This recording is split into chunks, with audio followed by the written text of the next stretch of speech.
मंच पे विराजमान हैं पार्टी के प्रदेश अध्यक्ष राज्यसभा सांसद आदरणीय दीपक प्रकाश जी, मैं उनका हार्दिक अभिनंदन स्वागत करता हूं।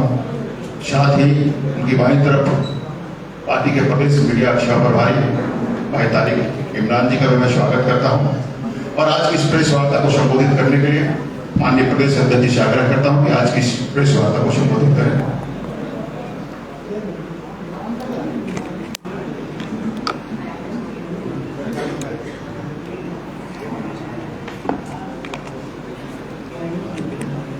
बहुत बहुत धन्यवाद।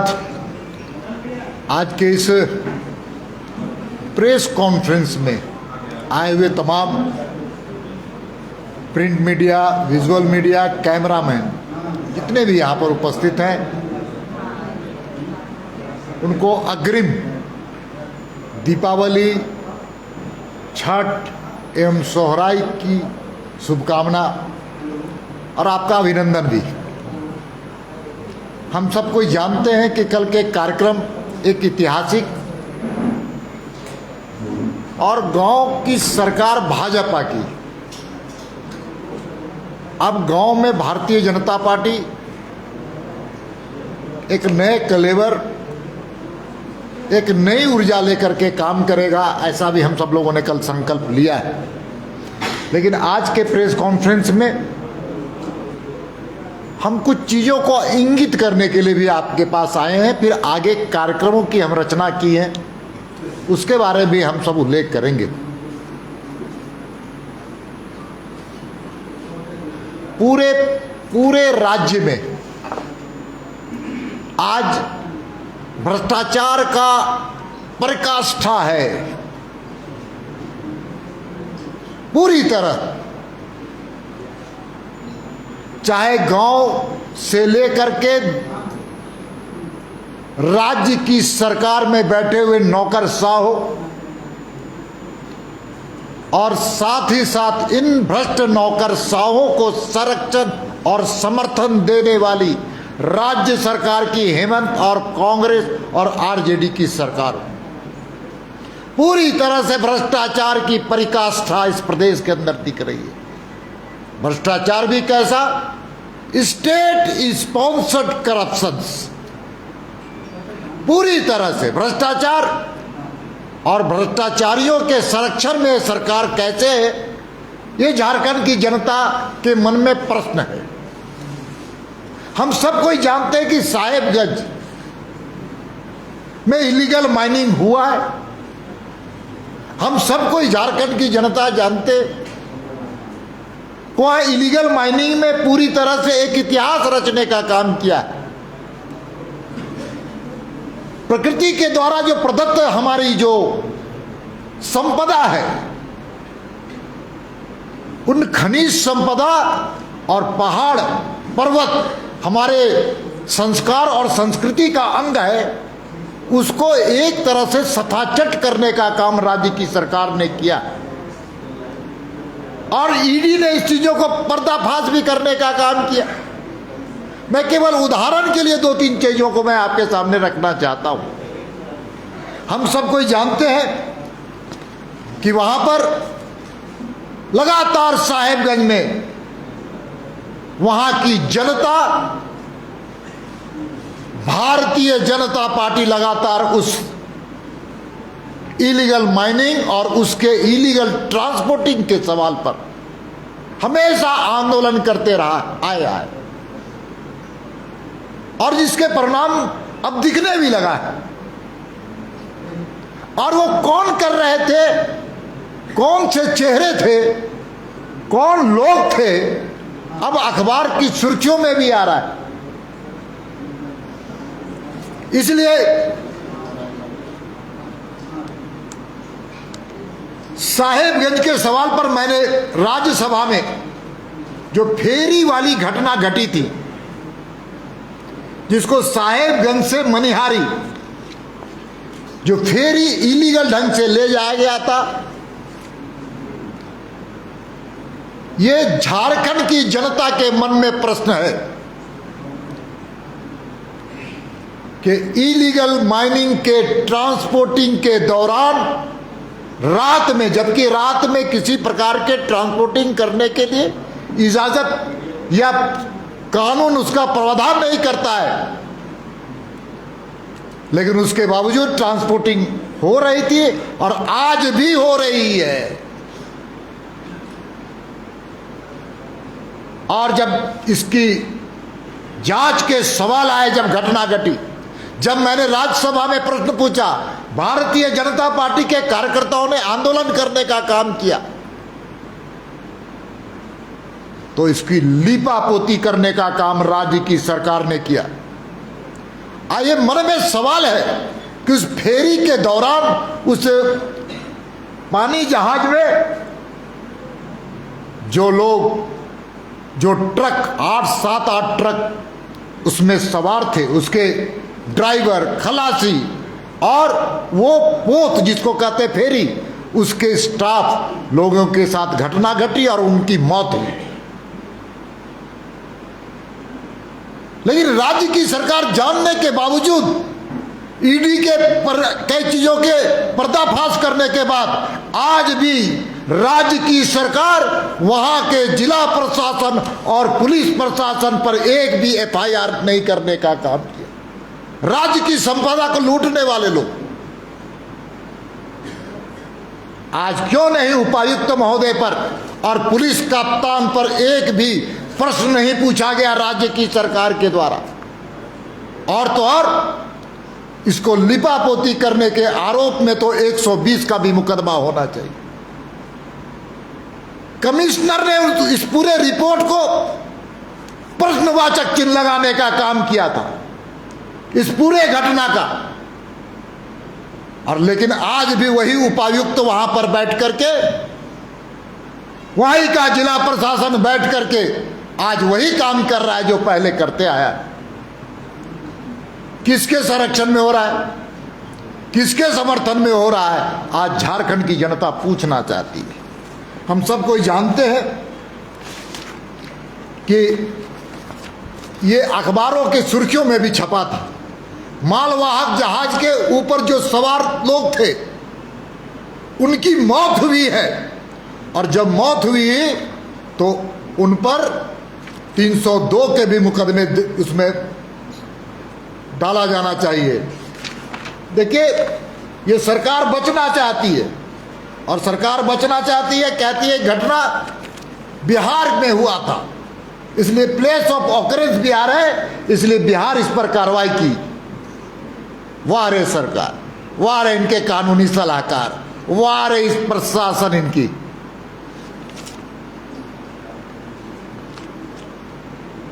प्रिपरेशन और अटेम्प्ट और कमीशन ऑफ ऑफेंस, मैं 3 चीजों को दोहरा रहा हूं। प्रिपरेशन घटना का, प्रिपरेशन जो यहां से इलीगल माइनिंग हुआ वो साहेबगंज में हुआ है, और इसको ले जाने का काम भी कौन कर रहा था? तो साहेबगंज में योजना बनी थी, यहां इलीगल माइनिंग, यहां से भेजने की योजना बनी थी, और कमीशन और कमीशन ऑफेंस इसी प्रदेश में हुआ है। और साथ साथ कॉज ऑफ एक्शन जिसको हम कहते हैं, कॉज ऑफ एक्शन भी झारखंड में हुआ है, इसलिए झारखंड में भी मुकदमे दायर करने चाहिए इस राज्य की सरकार को, और संबंधित अधिकारियों पर की जानी चाहिए, और उस पर कड़ी कार्रवाई की जानी चाहिए, उन पर फौजदारी मुकदमे करने चाहिए। लेकिन कौन नहीं कर रहा है? क्यों नहीं हो रहा है? अब तक उस डीसी और एसपी साहब के ट्रांसफर तक नहीं किए गए। इसलिए पूरे घटना में जहां जिला प्रशासन के लोग दोषी हैं, तो रांची में बैठे हुए राजनेता का समर्थन उनको मिला हुआ है, संरक्षण मिला हुआ है। मैं दूसरी बात कहना चाहता हूं, और भ्रष्टाचार के सवाल पर, राजनीतिक संरक्षण के सवाल पर, इसी रांची में सेना की जमीन को औने पौने दाम में हड़पने वाला कौन है? कौन है? कौन बताएगा? झारखंड मुक्ति मोर्चा का नेता, मुख्यमंत्री जी के साथ में रहने वाले लोग। और कैसे हड़पा गया मैं बताना चाहता हूं। सेना की जमीन, और ये जमीन की जो रजिस्ट्री हुई है, रजिस्ट्री दोबारा की गई है पुराने रजिस्ट्री को खत्म करने के बाद। कानून सबके लिए बराबर होना चाहिए। वह रजिस्ट्री अगर पहले किसी व्यक्ति की हुई थी, उस रजिस्ट्री को अवैध करने का पैरवी किसने किया? और तो और ये जमीन 100 करोड़ से ऊपर की जमीन है। आप इसी शहर में रहने वाले संभ्रांत नागरिक हैं, पत्रकार हैं, थोड़ा उस जमीन के बारे में आप थोड़ा चीजों को जानने का काम कीजिए। वह जमीन 100 करोड़ से ऊपर की है और मात्र 7 करोड़ में उसकी रजिस्ट्री की गई है। मात्र 7 करोड़ में,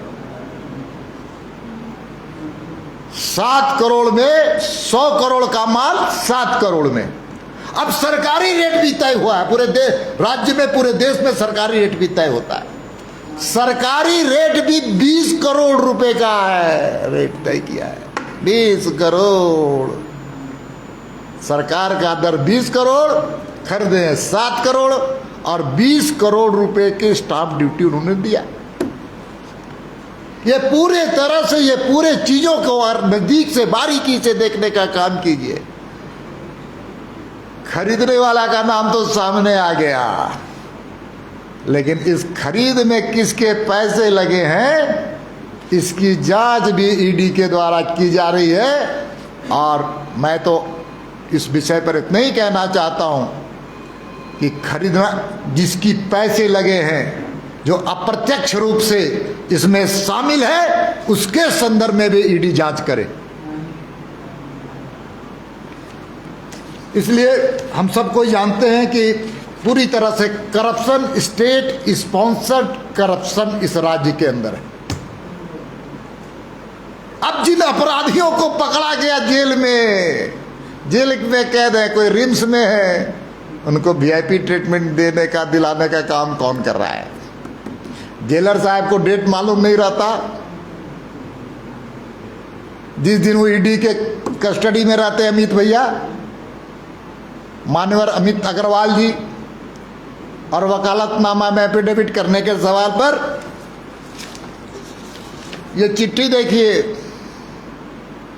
कै तारीख का सिग्नेचर किया हुआ है? 12 तारीख का, जेलर साहब का। और अखबार में बयान देते हैं कि हम 8 तारीख को सिग्नेचर किए। हाँ, 9 तारीख को dated this the 12th day of October 2022।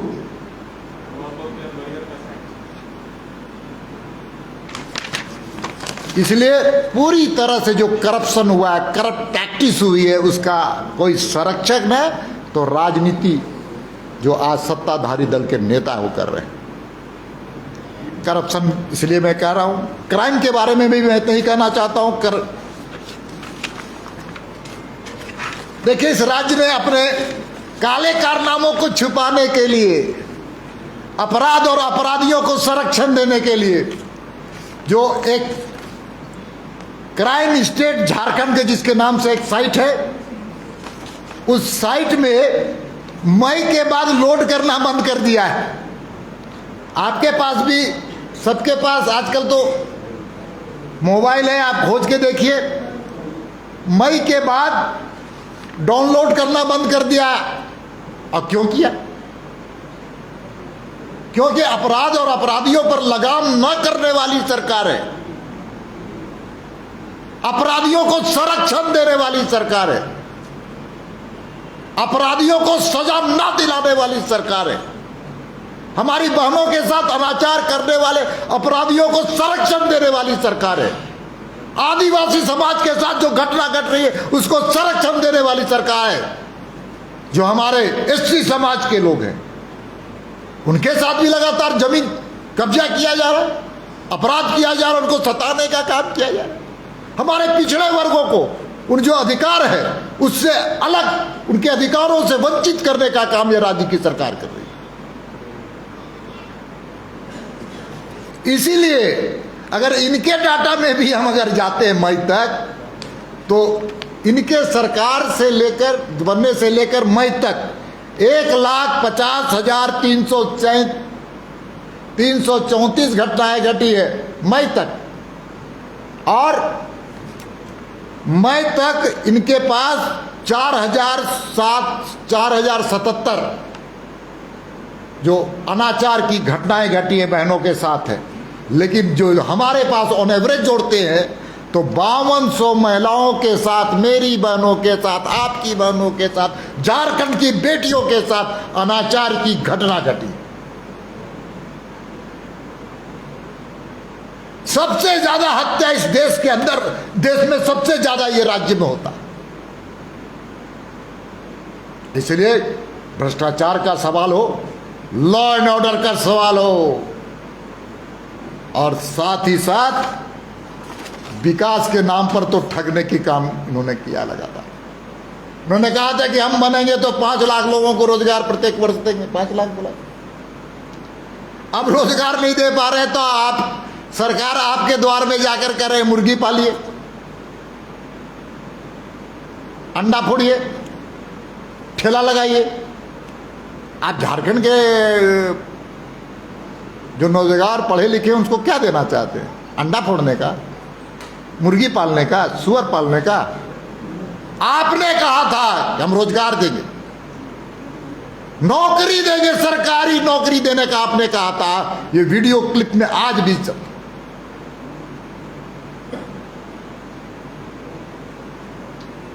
32 महीना में 30 महीना आपने क्या किया। और आज मैं बताना चाहता हूं कल की घटना, कल के बारे में। सरकार आपके द्वार घूम रही थी, जनता ने पंचायत के प्रतिनिधियों को कहा, जनप्रतिनिधियों को कहा कि सरकार कुछ करेगी नहीं, जाइए, और बीजेपी के कार्यक्रम में शामिल हुई कि आने वाली सरकार भारतीय जनता पार्टी की है। इसलिए सरकार के कार्यक्रमों को छोड़ करके, मुख्यमंत्री जी के कार्यक्रमों को छोड़कर कल लोग शामिल हुए। सरकार की विश्वसनीयता कल दिख गई। अखबारों में कई चीजों में विज्ञापन देकर के सरकार अपने चेहरे को चमकाने का काम कर रहे हैं, लेकिन जनता की नजरों में पूरी तरह से आज फ्लॉप चीफ मिनिस्टर के रूप में जाने जाएंगे, फ्लॉप गवर्नमेंट के रूप में जाने जाएंगे।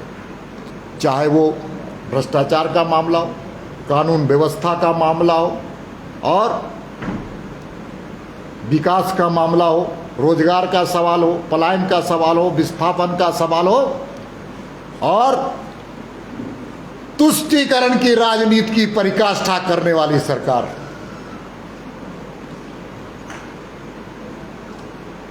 हर शहरों में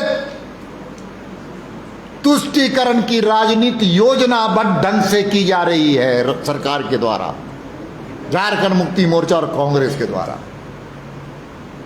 इसलिए भारतीय जनता पार्टी ने तय किया कि अब पार्टी हुंकार करने के लिए तैयार है। शंखनाद इस राज्य की अराजकता के खिलाफ, भ्रष्टाचार के खिलाफ, कानून व्यवस्था में सुधार के सवाल पर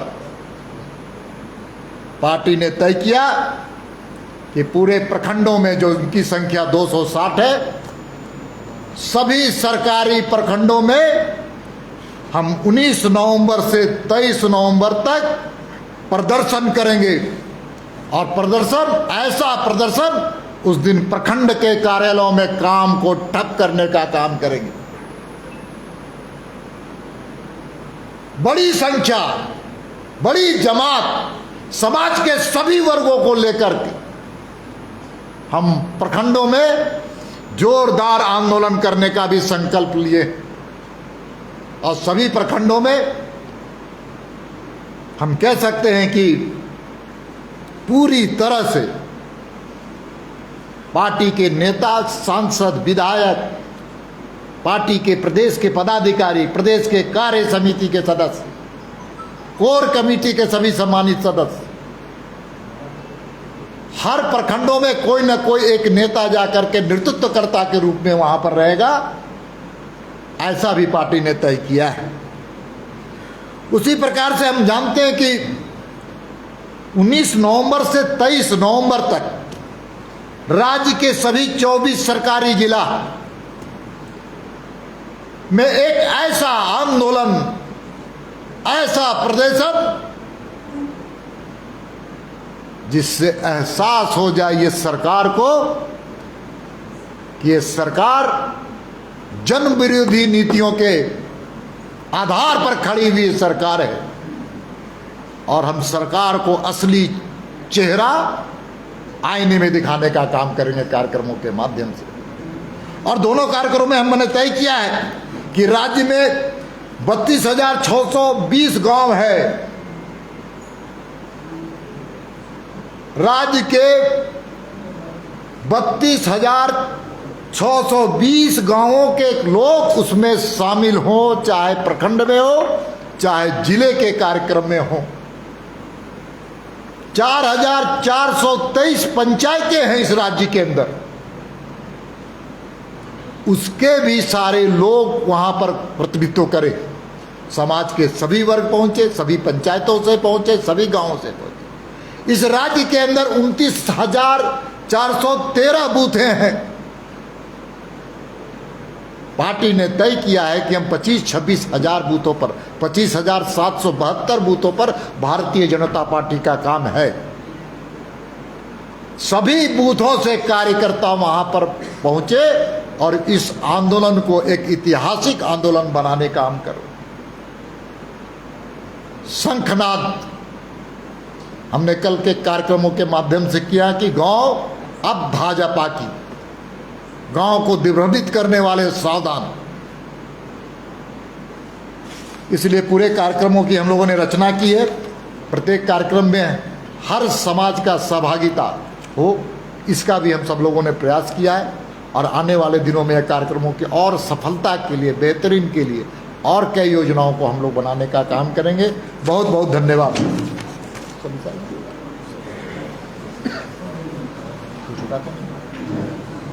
मुख्यमंत्री तो खुद प्रेस कॉन्फ्रेंस में कह रहे हैं कि अगर हमने गलत किया तो हमें सजा मिलेगी।